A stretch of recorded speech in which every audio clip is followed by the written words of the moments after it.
Hello everyone, नमस्कार आप सभी को। तो जैसा कि हम सबको मालूम है कि जीआईसी लेक्चरर के एग्ज़ाम्स के बारे में एक तरह से लगभग कंफर्मेशन होता जा रहा है।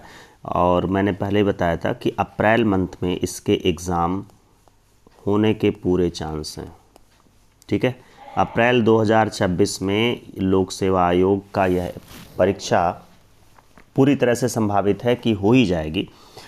अब इसमें मैं बात करूंगा कि जो मैथ्स का कोर्स है और उसकी क्या स्ट्रेटजी होनी चाहिए। इसमें कई चीज़ें हैं। इसमें सिलेबस के साथ साथ पुराने परीक्षा का पैटर्न भी हमें देखना है कि सिलेबस में बहुत सी चीज़ें होती हैं लेकिन एग्ज़ाम में नहीं आती हैं।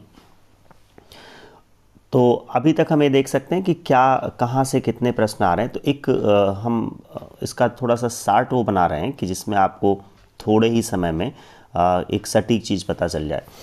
देखो, जो रिलेशन फंक्शन का पार्ट है इसमें आपके रिलेशन से रिफ्लेक्सिव, सिमेट्रिक, ट्रांजिटिव वाले पॉइंट्स लेके फंक्शन के सभी बिंदुओं पर मिला के लगभग 8 प्रश्न देखे गए थे। लेकिन उल्लेखनीय बात यह है कि इसमें मैं जो एक फंक्शन का पार्ट ट्रिग्नोमेट्री से रिलेटेड होता है, ठीक है, जैसे ITF वगैरह, ये भी इसी में इंक्लूड करके चल रहा हूँ।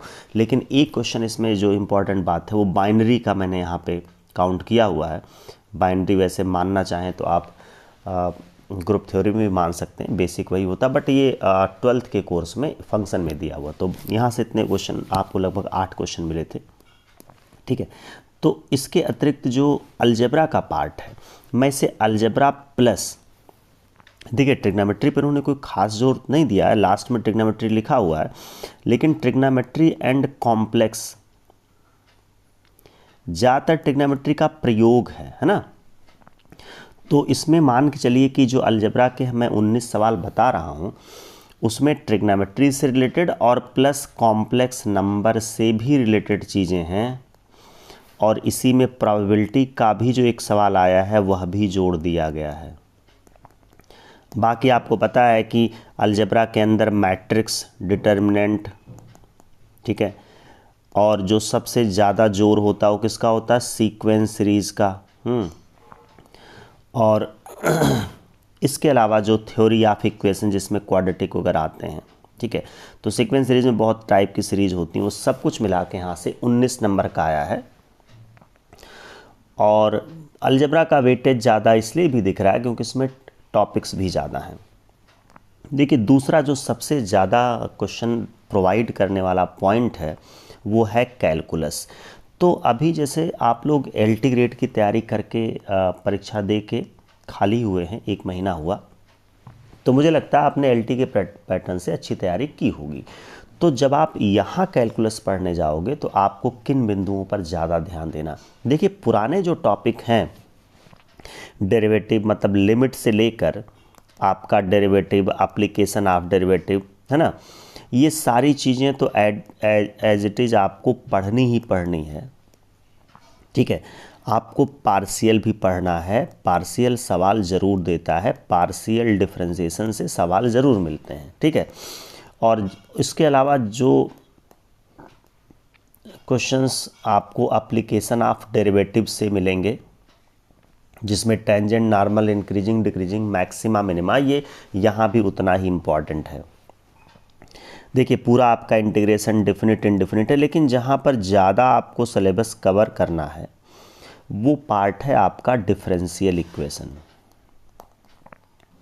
देखो, PGT और GIC लेक्चरर के एग्ज़ाम्स के लिए ये वाला जो पॉइंट है, ठीक है, इस पे आपको टाइम देना है। ठीक है, यहाँ पर इसका ज़्यादा पार्ट आपको सिलेबस पढ़ना है क्योंकि LT ग्रेड में इसका आपको बहुत ज़्यादा कोर्स था नहीं।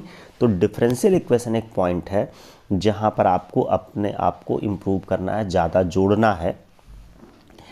इसके अतिरिक्त जो अन्य बिंदु थे उन पर भी मैं बात कर लेता हूँ कि 2021 के पेपर में प्रश्नों का यहाँ पर किस प्रकार से पूछा गया था और किस प्रकार का वितरण था प्रश्नों की संख्या का। देखिए, 2D की कोऑर्डिनेट ज्योमेट्री में जैसा कि हम लोग देखते हैं TGT, PGT अन्य एग्ज़ाम्स में, इसमें पेयर ऑफ स्ट्रेट लाइन और स्ट्रेट लाइन का ज़्यादा जोर होता है, यहाँ पे था नहीं। ठीक है, इस पे इन्होंने क्वेश्चन नहीं बनाए थे। ठीक ठीक है, ज़्यादातर जो है कोनिक्स पर बेस्ड सवाल हमारे थे।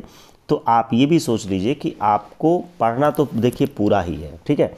और बाद में इन्होंने इस पॉइंट को यहाँ पे लास्ट में ऐड भी किया हुआ था, मतलब ऐसा नहीं है कि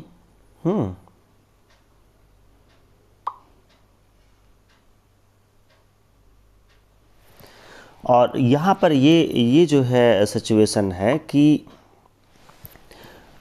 जो 3D का वेटेज आप देखेंगे 2D के कंपेयर में ज़्यादा होता है, वो भी 3D में।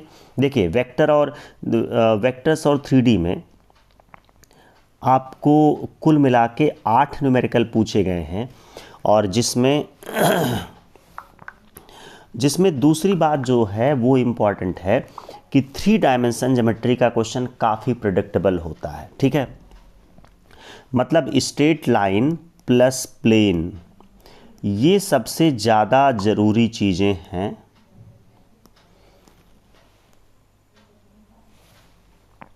सबसे ज़्यादा ज़रूरी चीज़ें हैं जिस पर आपको क्वेश्चन बनना ही बनना है। देखिए क्वेश्चन तो स्फीयर पर ही बनेगा, है ना।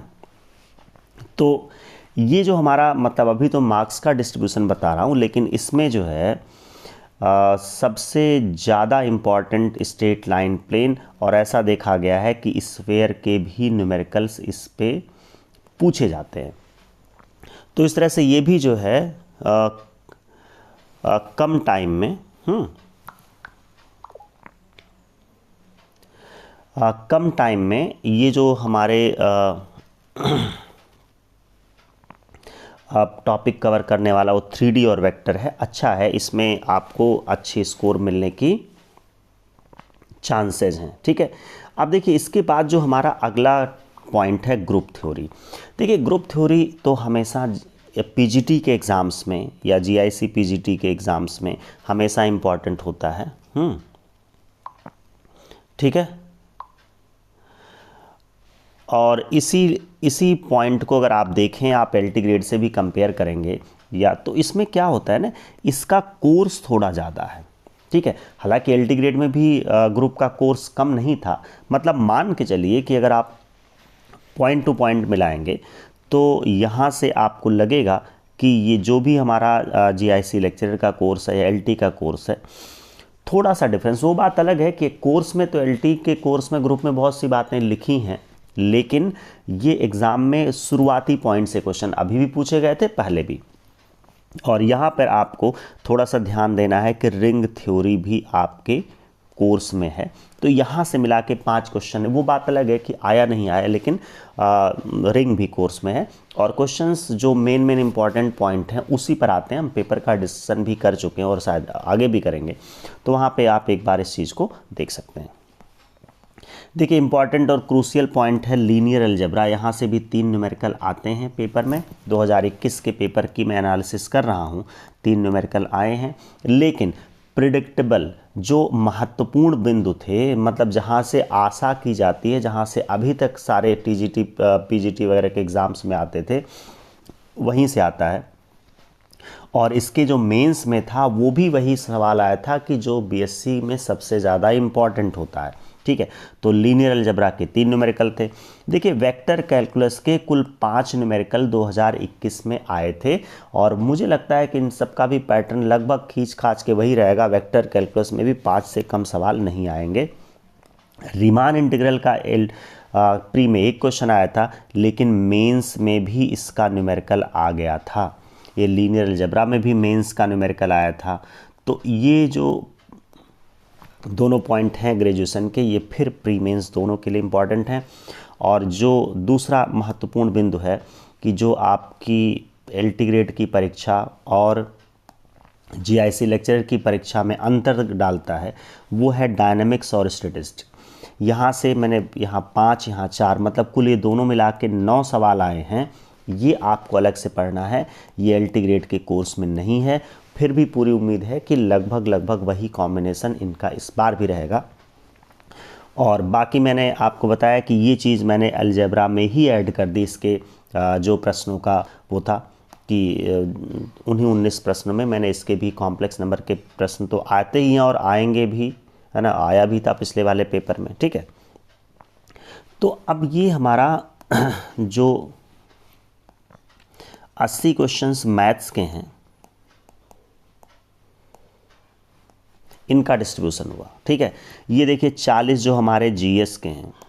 ये महत्वपूर्ण बात, एक बात ध्यान रखना कि जीएस भी बहुत इम्पॉर्टेंट है, और इसके कम से कम अगर आप मान लीजिए चूँकि मैथ ग्रुप के है ही हैं, तो ये जीएस के 40 में कम से कम 10 क्वेश्चन तो एकदम सामान्य हैं, जिसमें गणित, रीजनिंग और सामान्य जीएस होता है।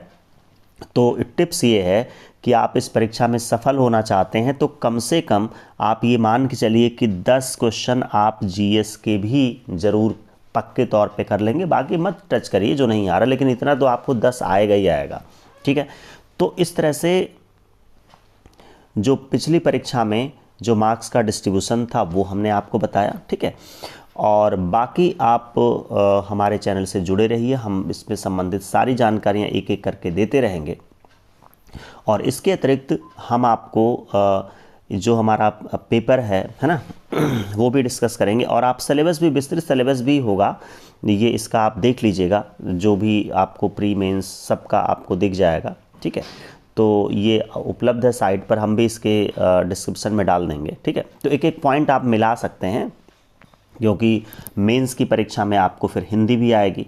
तो ये सारी चीज़ें आपको ध्यान में रखनी है इस परीक्षा में, क्योंकि सिर्फ प्री की बात नहीं, मेंस तक क्लियर करोगे तभी सफल हो सकते हैं। आज के लेक्चर में इतना ही, धन्यवाद।